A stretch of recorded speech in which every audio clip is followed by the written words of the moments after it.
My particular proposal is to mutualise the BBC, so it becomes a subscriber-owned mutual, rather than commercially privatise it or on a fully shareholder-owned commercial basis. In this day and age, about 30% of all content which is watched by 16 to 34-year-olds is not live TV. Only about 50% of all content which is watched by the whole population is actually what we call the public service broadcasting channels. That's 1, 2, 3, 4, 5, and all its derivatives put together.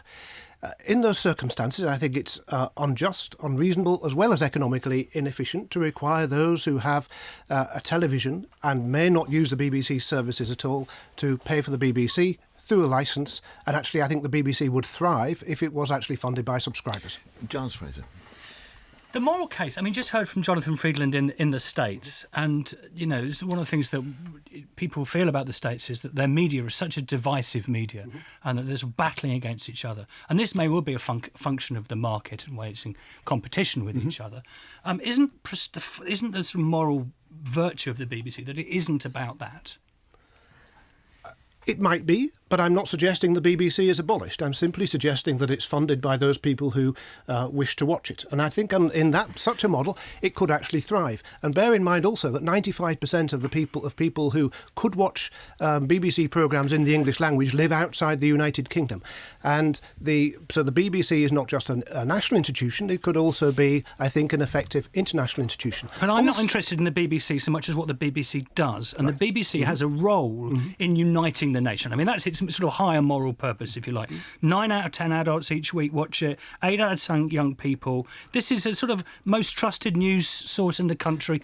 We don't want Amazon doing our news. Well, first of all, it's not the most trusted news source in the country. ITV is now the most trusted news source in the country, with just below 3/4 of the population trusting it, the BBC just over 2/3. But nobody is suggesting that the BBC should disappear. If the BBC is this popular amongst its potential audience, the BBC would have subscribers. It would probably, under the proposals I've made, have a corporate governance model which was relatively conservative, and it would carry on doing the kinds of things which we believe are good quality and popular. But its audience will actually disappear on the current model. Now, young people are choosing to get their broadcast content in other ways. Yes. Is there anything wrong with people paying for things that they don't use, I mean, morally?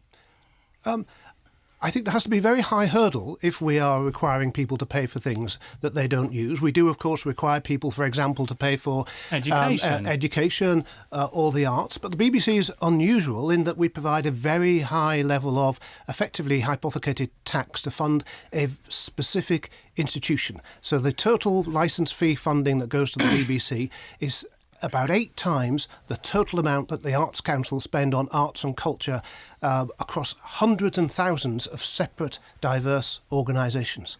And you think the public good that the BBC does in terms of this sort of project of national togetherness, you think that inclusive role could be generated by a subscription model where it's only about its users? Well, we're now in the 21st century and people are dropping away from not just the BBC but public service broadcasters in general. We really are where publishing was in the mid-18th century. Now, up until 1766, the state had heavy involvement in publishing, and then the state removed itself entirely from publishing, and publishing really flourished. We got Dickens, Hardy and so on.